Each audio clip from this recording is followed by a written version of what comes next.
Hey guys, what's up? It's Charles here with Jimmy, back for another e-commerce marketing chat. Jimmy, how's it going, man? Yeah, good. So, I was just telling Charles before the chat, I've been in a moon boot for the last month, and today my wife's done a pretty similar ankle injury, so that we're the walking wounded at the moment. So, in my household, things have been better, but we're getting there. So, yeah, we'll jump into the ecom world so I can live in my happy space for a while. Yeah. God, nice nightmare. These things, it's yeah. What are the odds, both of you? Uh, it's Yeah, crazy, isn't it's it? very slim, I'd say. So, yeah, unfortunately, that's fallen our way, but yeah, it is what it is. Yeah, good stuff.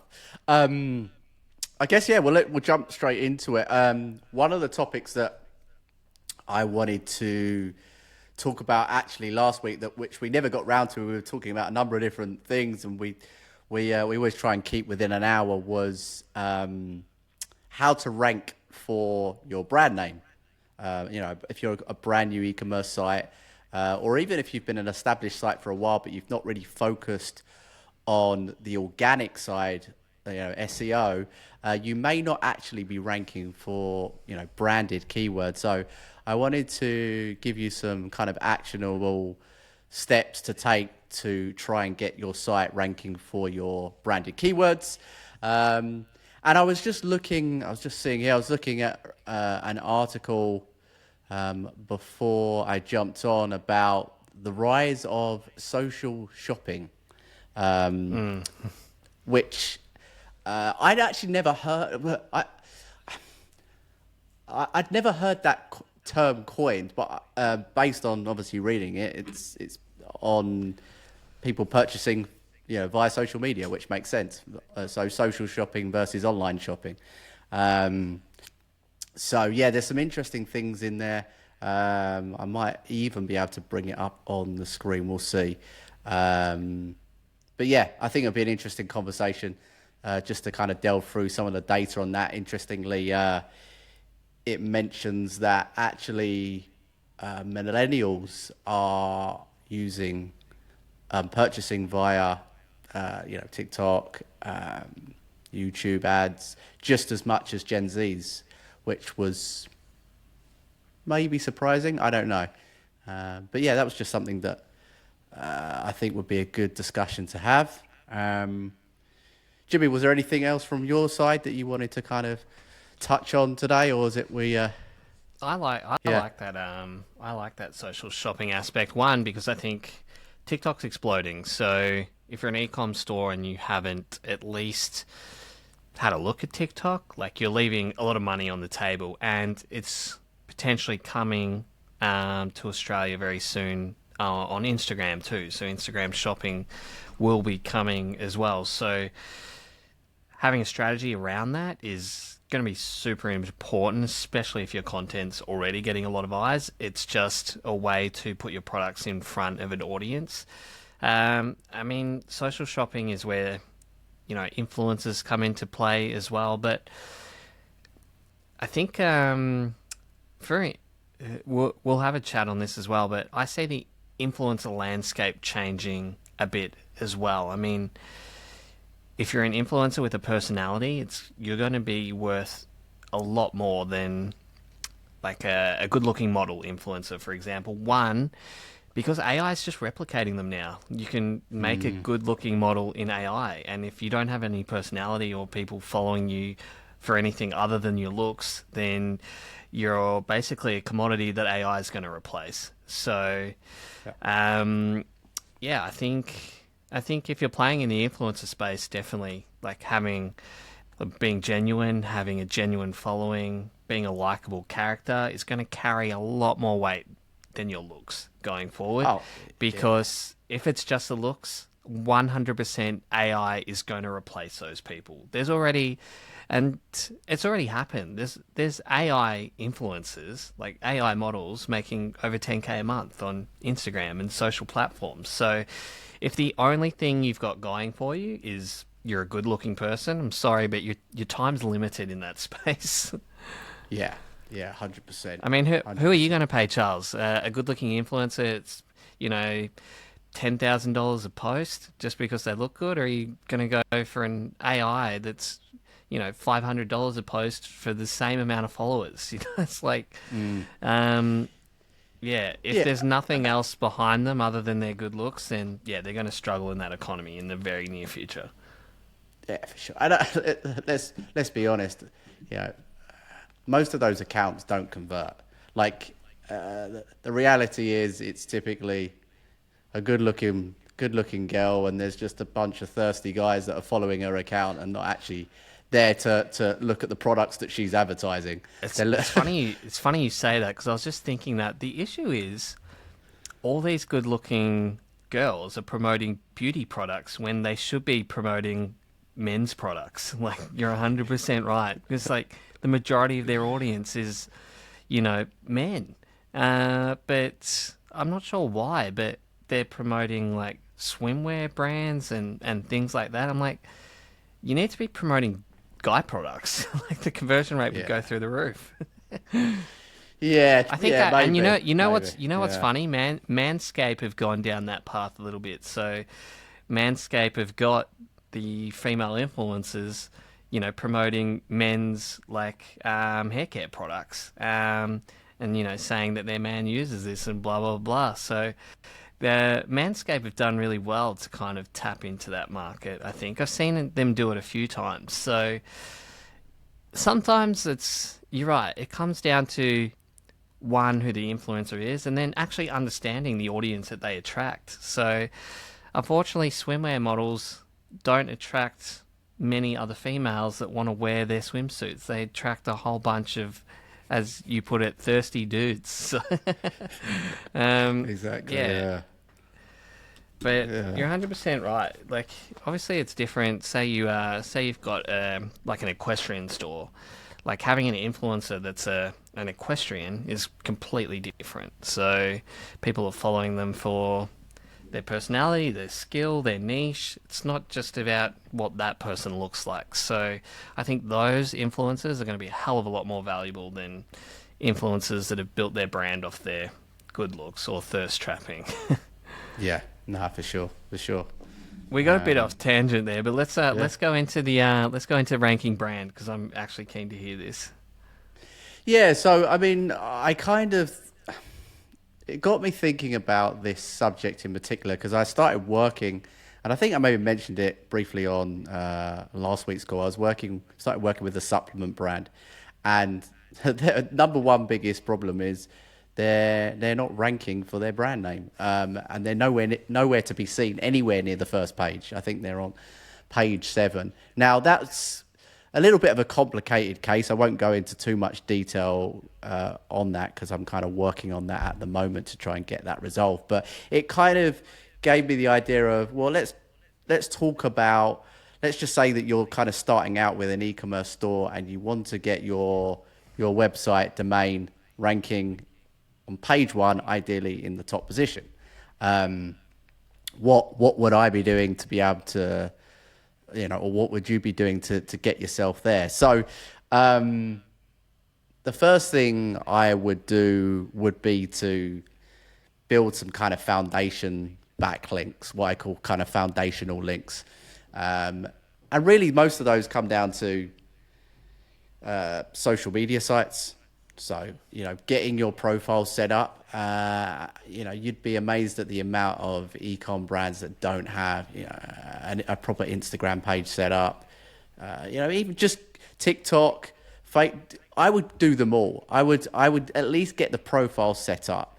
Now, the next step would be to actually be active on those social media profiles because Google does look at social signals. And the more that you're posting on those channels, the likelihood that those links are going to be high up on the first page of Google. And that's a clear sign to Google that you're kind of an established or an active brand, more importantly.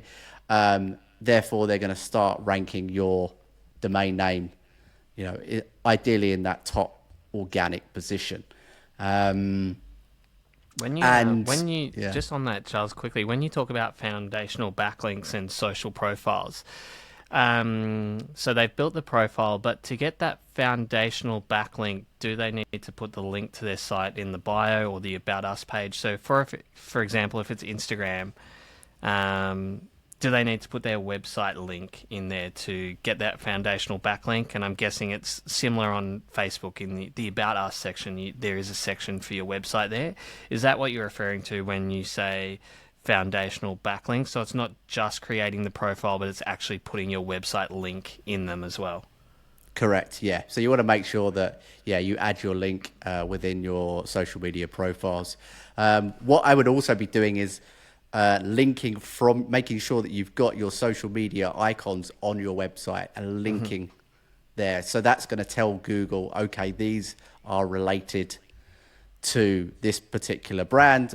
It just helps to build that authority and making sure that Google recognize that these social media profiles are related to this particular brand. So that would probably be step one. And then, I mean, and all I think of it's these. an important one too, because people think backlinks and they're like, "Oh, I have to pay a PR company to build backlinks to my site."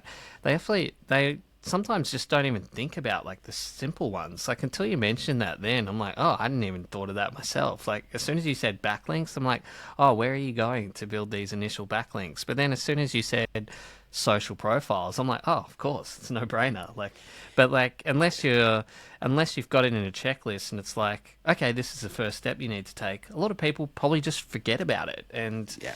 And you're right. I think a lot of websites I see have the social icons on their website, but you click on them and it's just an empty link. They haven't actually linked to their social profile. So the theme or the template that they've used have those social icons, but they haven't actually filled out the details to actually take you to the relevant profiles. So I think that's important for people to double check on as well. Yeah, for sure. For sure. Yeah, just making sure. Yeah, like I said, start with the simple things first. Those are the things that What are are going to make. on those, Charles? Like, what are some other ones? So social profiles. Like, what are some other easy wins for like some backlinks? Like,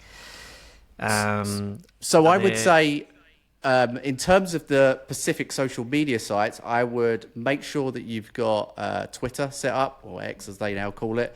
Um, Twitter, Facebook, Instagram, TikTok. If you're doing YouTube, if you've got a YouTube channel as well, those ones in particular are most likely to show up on the first page. That's what I'm finding.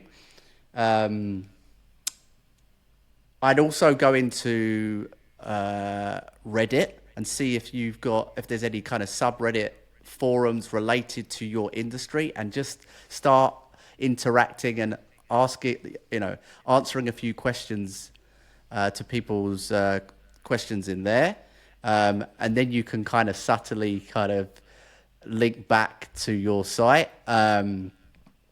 You obviously want to How be kind of how non-salesy. how relevant are directories in the e-com space? Because I know like service businesses, like directories is almost like the first point to Yeah, kind of yeah. build some Again, I would backlinks. But I how would relevant is say, that in e-com? Would you say? yeah, it's relevant. It's certainly relevant. I would say niche directories are relevant directories related to your niche, and then I would look at national directories, or maybe even local, depending on are you operating your e-commerce business within a particular area or district or region. I would look at those as well. But yeah, if you can get, and by doing the necessary research, you could probably easily get between 20 to 30 foundational links, quite easily. It's just a case of kind of getting these set up, making sure that the link is pointing back to your website, and that kind of lays the groundwork, and just shows Google that this is a kind of active business, and it passes authority through to the site. if your products are really visually appealing as well, Pinterest is another good one to jump Yep. on for links too. So yeah, like Charles said, there's probably a ton of options, and that kind of gives a really good start for someone. Like you're right, they should be able to generate at least 20 links from social profiles, like being active on Reddit, looking at relevant directories, and yeah, it's probably a good place to start. That's a really good tip, actually, because yeah, whenever people say backlinks to me, I'm thinking, oh, like, what news publication do I have to get this link in to do that? So no, that's a really good start, and it's manageable for anyone. They don't have to hire a company to do that. This is like go out and do it yourself. Get the initial links to your platforms. Yeah, exactly. And I actually, after you've done that initial process, I wouldn't be touching any more backlink work for a while until you've actually optimized your site, what we call on-page SEO. So making sure the site's properly optimized and your product and collection pages are properly optimized for the right keywords. And then you can also focus on your content strategy. And then I would look at, okay, what what additional links can we get? Maybe from PR, maybe from guest blogs, maybe from being featured on a podcast. But start with the easy wins first, which is really the kind of those social profiles and business directories. Ah, perfect. A couple of other things that I would do would be to, firstly, set up Google Search Console if you haven't done so already. Step one. And then step two would be submit your XML sitemap. So actually, Shopify automatically create an XML sitemap for you, which you can go ahead and upload. Probably easiest for me, we'll drop a link in the video on YouTube, which will basically give you a step-by-step on how to find that sitemap directly from Shopify. So again, simple thing which takes really no more than 5 minutes. And then from there, I would make sure that your brand name is in your SEO titles. So at the end of your SEO titles, I would always include your brand name on every single page on your site, ideally. It's a small thing, but it does make a difference.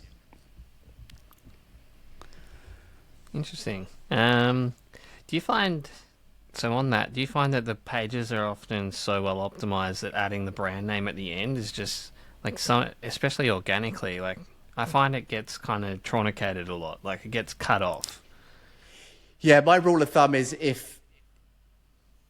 I'm if talking about like collection level pages. Like, is they the level of pages that you're saying to add the brand name at the end of, or?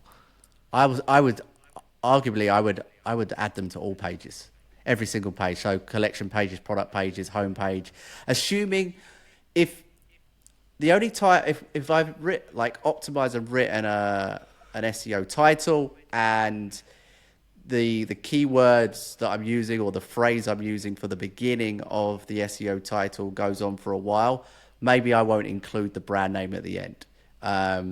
So it's kind of a little bit case by case basis. But if you've got the room to do so, as best practice, I would always try and include the brand name at the end of your titles.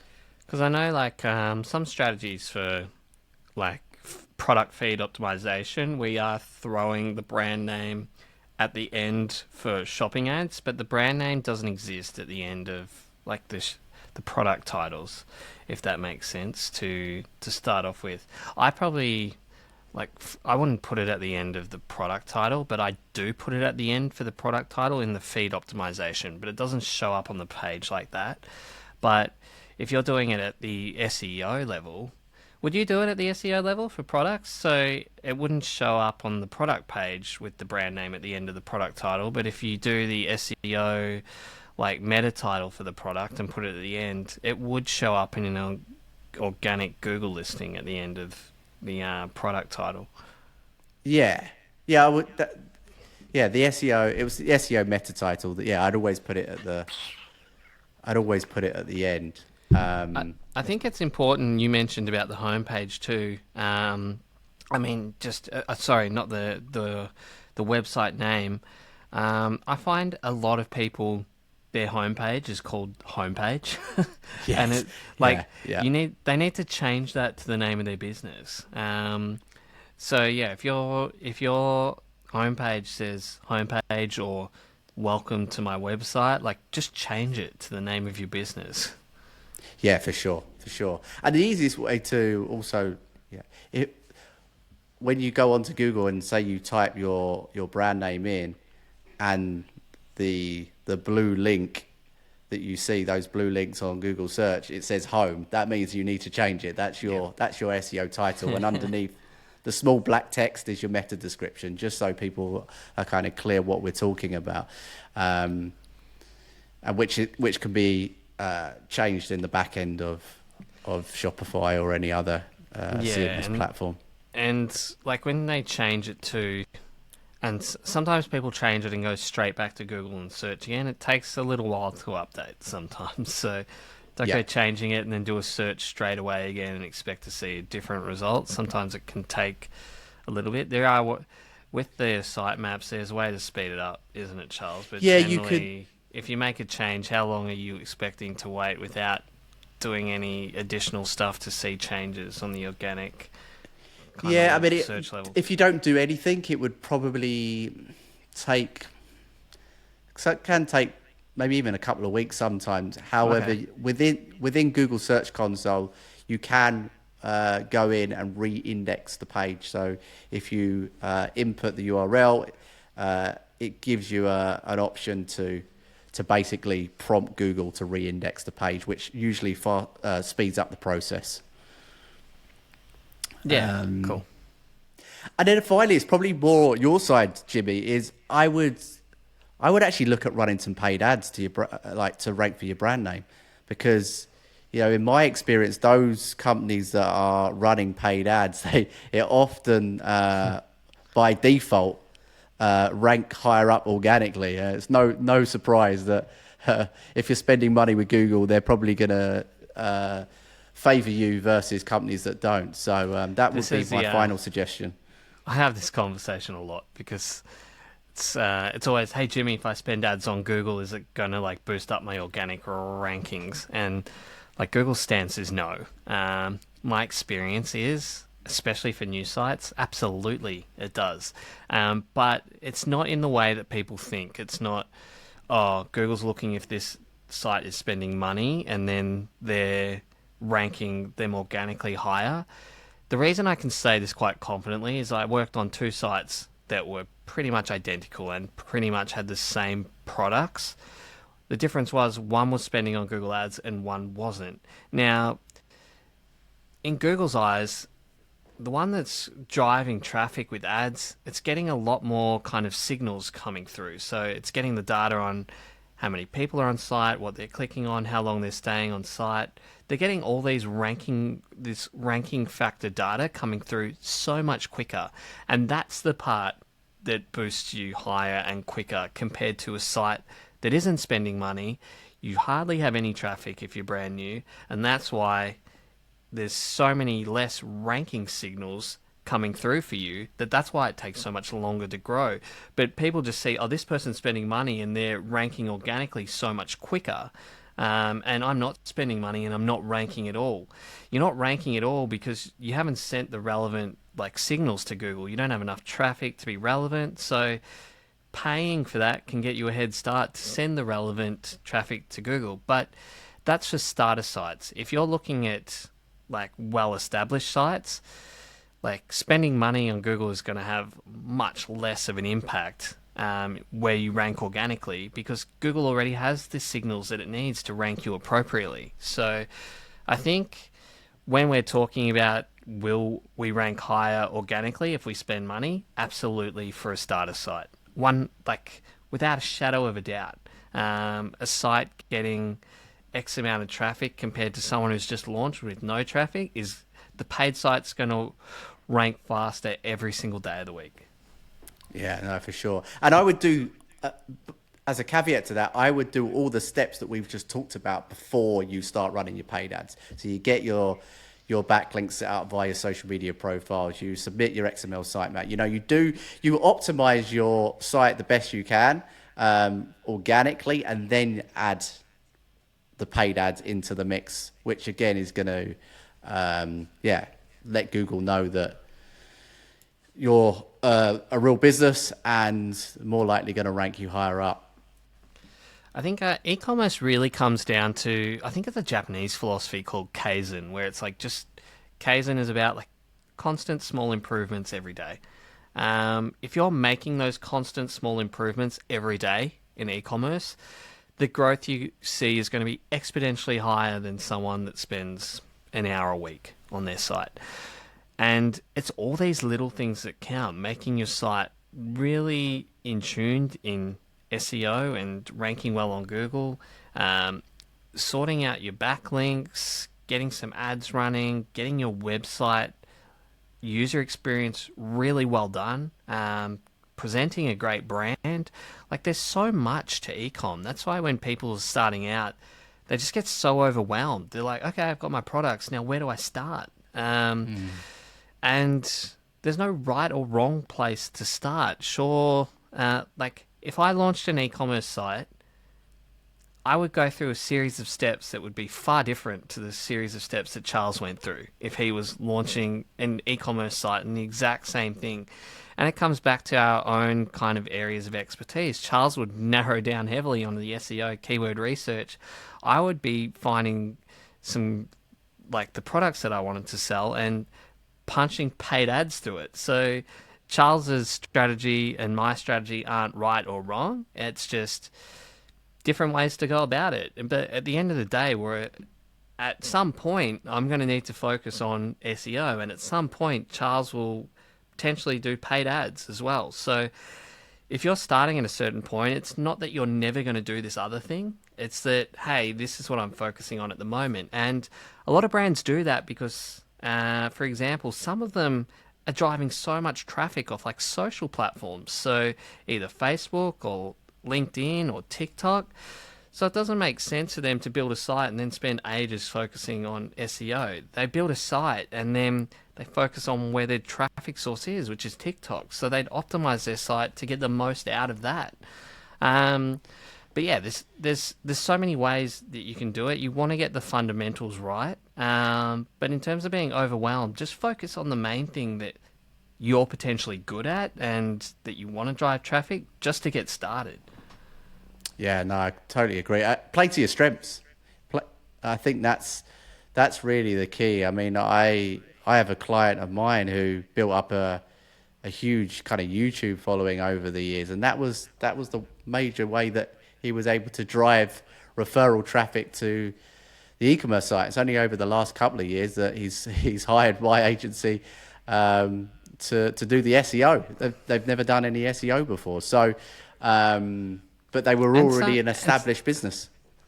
And some people can get away with just that one thing that they're really good at. Charles and I have a mutual friend who, again, is huge on YouTube, and he's used that audience just to blow up his e-commerce sales. And to be honest, that's the only really traffic source that he has, that he relies on. He does do a little bit of email marketing, but in terms of marketing, like the main source of his traffic is from his YouTube channel that he's, posting on every week. So it just comes down again to, you don't have to get everything 100% correct from the start. It's just important to have at least one thing working well for you. You need something working for you or you're never going to grow. So, but yeah, there's no right or wrong way to start. If I'm launching an e-commerce store, I always launch with a promotion, like a giveaway. One, because I believe, and I still believe, that email marketing is the most important aspect of an e-commerce site, and having that list as an asset that you own for customer details is one of the most important aspects of e-commerce. And if I'm launching an e-commerce brand, then I want to grow that list as quickly as I can. So I'd be doing a promotion to start off with, getting the email list and then putting them through a welcome series, telling them about my brand, why we're different, what we do, giving them an introductory discount to incentivize them to spend on the site. That's the approach that I would go. Running the promotion, collecting emails, sending them through a welcome flow, and then sending them through another flow after the promotion's kind of completed, announcing the winners, and then anyone that didn't win, offering them, an incentive discount to shop on the store anyway. I've launched a lot of clients' e-commerce businesses like that, and it's still the way I do it today. I see competitions and promotions being run so poorly. If you're running a like and share competition, hit me up on Facebook and I'll show you a better way. So go to the e-commerce marketing community on Facebook and say, hey, I was thinking about running a like and share competition. Is there a better way? And I will guide you on that better way. In terms of kind of the, as we're on the subject, Jimmy, in terms of the giveaway competition, what's your kind of tool stack for kind of running these giveaways? Do you have anything that you kind of rely upon for the email side and then the giveaway side? There's a few platforms you can use for the actual promotion. My preferred one is and I'm probably a bit biased because they're a Melbourne-based company and I like supporting Australian tech companies. So it's called Gleam.io. They're fantastic for giveaways. So if I'm launching a giveaway, it's through them. There are other companies like Viper AI and Viral Sweep. There's probably about 10 really solid ones that you could use. King Sumo is another one from the guys at AppSumo. But if I was going to do one, it would be through either Gleam, Viral Sweep, or Viper. I think they're the three key players in that space. And they integrate with everything. And the e-commerce email marketing software that we use is Klaviyo. So if any of my clients are asking for recommendations for email marketing, it's always Klaviyo. A few that I know use MailChimp. I think I'm just a Klaviyo fanboy because it's the one that I've always used. So I don't touch any email marketing software that isn't that because one, I don't want to teach myself another platform. Like Klaviyo is perfect for everything that we do. So yeah, in terms of a tech stack, that's basically all you need to run a promotion. The giveaway software and the email marketing software. And then obviously you want to promote that, and we promote them through Facebook ads. Nice. Yeah, Klaviyo's got a really good content hub from what I saw. I was kind of looking at it from an SEO perspective because they actually drive a lot of organic traffic to those pieces of content, and obviously it helps support their customers as well. So I think there's a lot of content on there. Yeah, because everyone's like, what's the best course to learn this? And even like the top guys, Klaviyo has done such a good job in laying out how to use their software to make the most amount of money possible from it, that just start there. Start with the knowledge base in Klaviyo itself. So, and when you think about it, that's a pretty big downfall for a lot of SaaS companies. They rely on creators to show people how to use them really effectively to make money and to leverage them.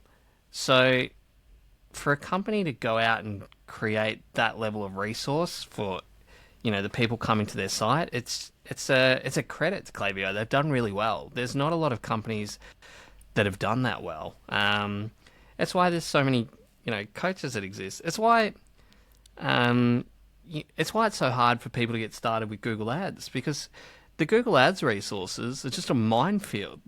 A beginner trying to read all those, it's just like, where do I even start? This makes zero sense. And what Google says you should do and what you should actually do is two totally different things. It's exactly the same in the SEO side of things. Yeah.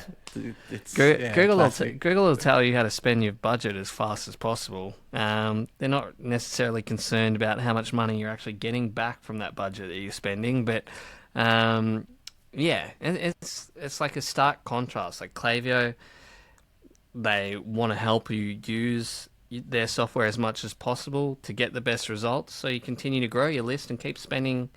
As your list grows, you reach different level tiers with Klaviyo, so they eventually make more money if you're doing really well with it. So it makes sense that they've created really good resources, and yeah, they've got split tests and I like reading their articles too. Don't get me wrong, I still watch other content on Klaviyo outside of their resources, but I think for a starting point, like if you're just starting out, it's a like fantastic place to start. Yeah, no, I agree. I think, yeah, I've always found their articles really helpful. Um, yeah, there's few, like I said, there's few companies that do it to the level that they do when it comes to content. The only other one that springs to mind is HubSpot. They used to do a lot of content, certainly around the SEO as well. But yeah, that's one way to drive a lot of traffic, kind of top of the funnel traffic, even to your e-commerce site, building out like a content hub, blog section, and really educating your audience around your products and the wider, your wider market. It On does make a big difference.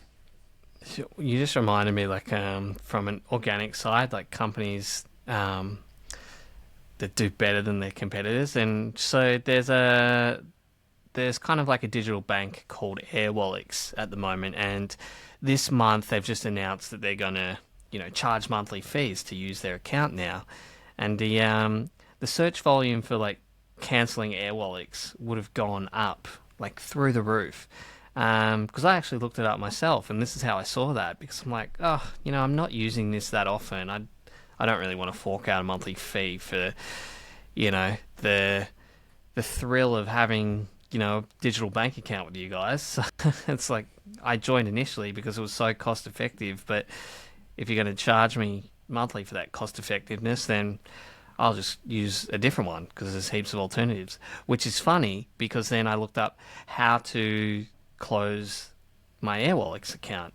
And the top organic result was from one of their competitors outlining step by step how to cancel an account with their competitor. And then at the end, it talks about if you're looking for like an alternative, check us out. And this is why. And that competitor was Wise. So not Wise as in knowledge wise, like Wise as in the company Wise. Which is basically a direct competitor to Airwallex. And I looked at that, I'm like, this is brilliant. If I already had an account with Wise, but if I didn't, I 100% would have just set one up after following their instructions of closing down the Airwallex account. Yeah, I see that a lot with SaaS companies. They do that kind of like, they try and rank for their competitor and then show, okay, we are actually a better alternative. It's clever. It is clever. How do you think people could use that for e-commerce? I'm just thinking, like, if their direct competitor, say you're in I don't know, the aquarium space or something, and someone's ordered a fish tank and the shipping is like horribly slow.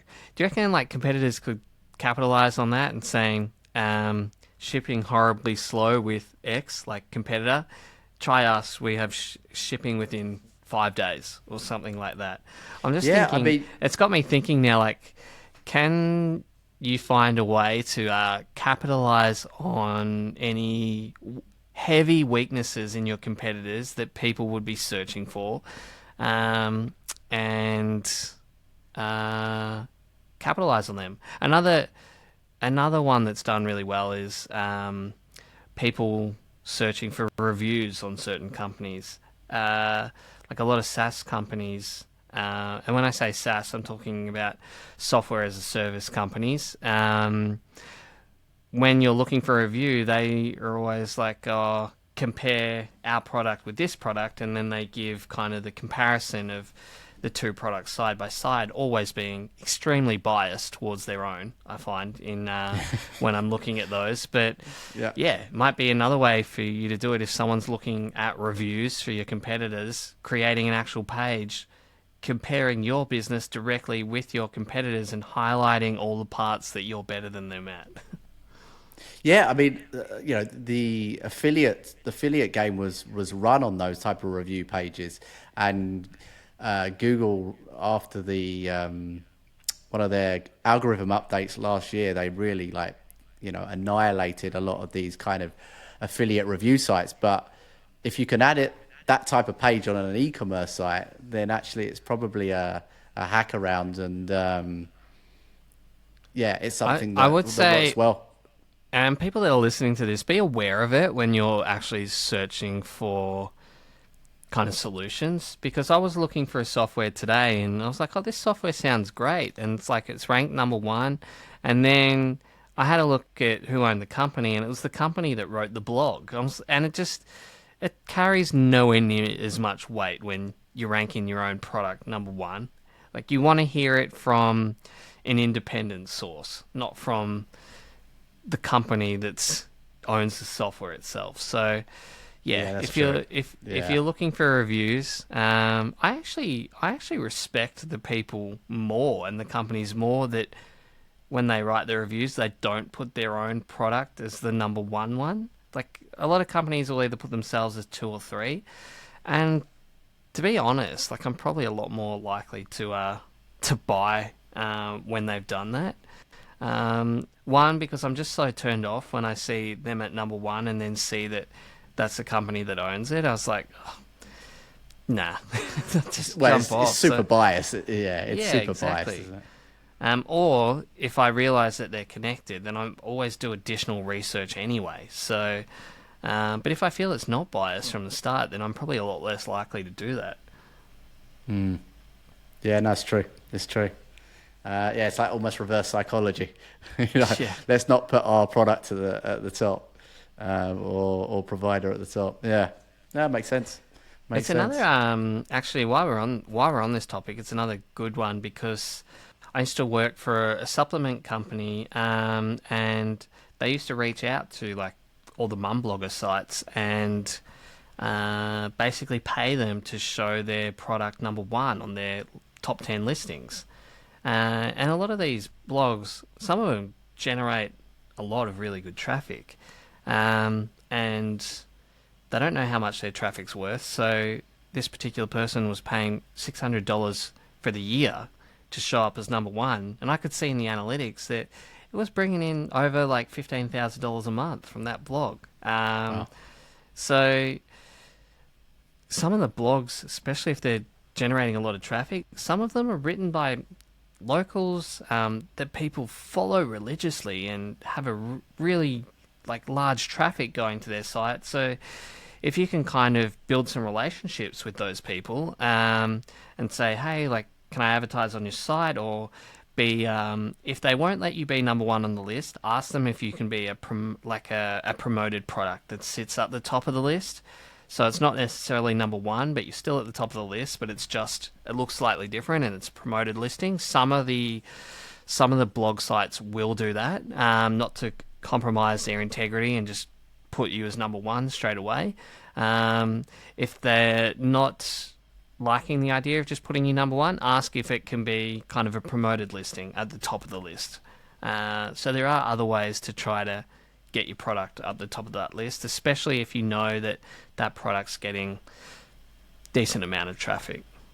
No, that's a good idea. Really good idea. And to find Yeah. it,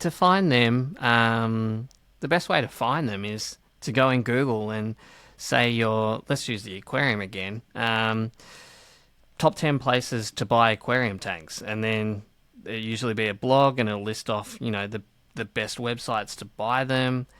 Make a list of all those blogs now that you've got them and start reaching out to the people that own them. And usually you can do a bit of digging to find the owner, either just on the contact page of the actual blog websites themselves, or if you want to get kind of super stalkerish like I do usually when I want to find or contact someone, you can use the whois information on the domain name and try to get an email or contact information that way. So that's another way to do it too. But they're an awesome resource to, one, especially if you're new and you've got a really good product, to get your product in front of an audience that's already reading a blog. And yeah, if they're ranking well on Google, you know that they're going to be getting search traffic to that page. So if you found them from the search that you think that people would use to find your products, then they're definitely worth reaching out to.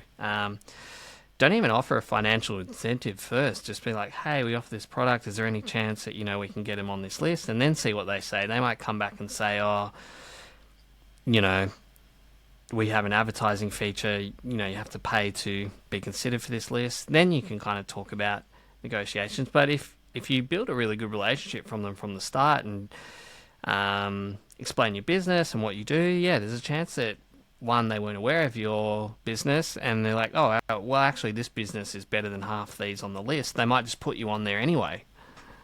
Yeah. Yeah, I mean, it's double benefits. You've got potentially, referral traffic and sales to your store. And again, it's another way to build backlinks. Build backlinks to your site, which helps your own. Yeah, back to backlinks. So, yeah. I think it'll be the title of this episode, Quality Backlinks. Yeah. Backlinks made easy with Charles. Yeah, well, it's cliche, isn't it? The SEO talking about backlinks. It's but that's where my mind always goes back to how to rank the website. And I'm always skeptical of backlinks because I've seen the SEO reports where you have a look at the backlinks that they've built, and it's just a whole bunch of spam sites that are never going to amount to anything. So I'm always looking at it the direction. Like, I wasn't even thinking about backlinks when I was talking to you about that then, but I'm always looking at ways you can drive additional revenue, not just have an additional backlink floating on some spam site. So when you are doing backlinks, make sure that they're from good, reputable sources as well. And try to start with the ones that are going to give you kind of instant bang for your buck, I guess. Yeah. Well, those are the best backlinks. They're relevant and related to your market as well. That's the most, the most powerful type of backlinks that you can get, not these kind of, like you said, spammy links that actually have no real weight. They don't, typically Google just ignore these links now. So many people get taken for a ride on those things, though, because I'm thinking back to, I've got a friend that owns a tattoo shop, and they asked me to have a look at their website. I'm like, oh, what are you paying for? And they were paying, like, it wasn't an exorbitant amount. It was like $800 a month for SEO. And then I had a look what the SEO we're actually doing, and they're just sending them a report with like spam backlinks like every month. I'm like, what the hell? Like, stop paying for this today. And they're like, oh, we can't. We're like locked into a 12-month contract. And I said, just cut it, because I actually read what the agreement that they signed up for, and I'm like, they're not doing this, they're not doing that, they're not doing this. So even though you agreed to the contract, they're not actually delivering what they said on their end. So if there's a dispute, then I'll just say, well, where's this been for the last 7 months? So yeah. Unfortunately, there's a lot of shady providers out there, and most likely that provider is just outsourcing the work and probably paying for a Fiverr gig for So let me build you 1,000 backlinks, and if you see any type of text like that, 1,000 backlinks for $50, run a country mile, because that's going to have no impact on your rankings. If anything, it's probably going to be more detrimental to your domain. So, let's talk about kind of quality SEO advice at the moment, because Charles, you've just opened up your kind of advisory service offer. So maybe you can talk a little bit about that, what it entails, and like who it would be a good fit for. And if anyone's listening is kind of interested in that or feels like it would be a good fit for them, then yeah, they can reach out to you directly in the group. Yeah, sure. So, basically for pretty much the last decade, I've been working with businesses, and in more recent years, e-commerce stores, to grow their organic traffic and sales. But really, I'm working with businesses that are starting at the starting point of 100K a month in revenue upwards, and into the millions, and they're looking to kind of scale even further, kind of based on what I'm charging. It doesn't really make sense for me to be working with kind of smaller e-commerce stores that are in the earlier stages of growth. So I wanted to try and put something together where I could work with businesses more on an advisory level, where we'd work over like a 6-month period, and I'd come in and I'd actually step by step show you, okay, let's craft a custom SEO plan that's actually going to get you results. Not you go off and hire someone on the cheap and then get burned like a lot of e-commerce stores do. I wanted to, make sure that it wasn't just a small program as well. I wasn't just working with you for 1 month, but 6 months gives us enough time to really go in, build the foundations, and for you to really understand what it is that gets real results. Because I think the problem is with SEO, Jimmy, and you might feel the same, is it's so overwhelming for a lot of people. They don't really know where to start. It's like, do I focus on building backlinks? Do I make some changes to some tags on the website? What am I looking at in terms of data points? How am I analyzing the data to make improvements in the future? So these are all the things that I wanted to kind of craft more of a coaching program and custom program. Not it's more of a custom one-to-one program where we're meeting every fortnight to go over the strategy, and then you're able to go off, execute that, see some results. We look back at the data every couple of weeks, and then I can give you some pointers on what else we need to be focusing on to further improve growth in. The first step is we want to make sure that you're ranking for the right keywords on page 1 of Google. That's obviously going to hopefully equate to more organic traffic. And then we're going to look at, okay, how can we convert that traffic into more sales? So we're looking at kind of your website, the user experience, and how we can improve those conversions. A lot about what, me and Jimmy talk about on these calls. How can we improve your average order value? How can we make sure that the site looks good so people actually want to go and purchase your product? So that's kind of a bit of an overview about why I wanted to start this SEO advisory program, to help folks that are maybe at the earlier start of their journey, but they know that they need SEO, but they just don't quite have the knowledge, kind of skill set, or even the confidence to do it themselves. So that's a kind of little bit about the SEO advisory service that I've just put together. I think, and honestly, from my point of view, when I first started in-house as kind of the marketing manager there, I probably spent $5,000 or $6,000 on courses learning it myself. But back then, not sure if he's even still around, but back then I was taking courses from a guy named Brian Dean from Backlinko, I think it was. I'm pretty sure Backlinko has been acquired by someone else now.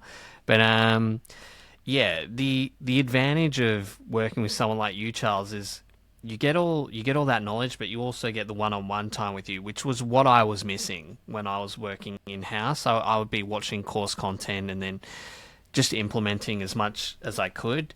Whereas with you, it's like you've got the resources, you can provide them the resources, but then it's also like you can have a look at it you can have a look over their stuff with them, provide them feedback, why it may not work and why they should do more of something, or just helping them with the absolute fundamentals for SEO.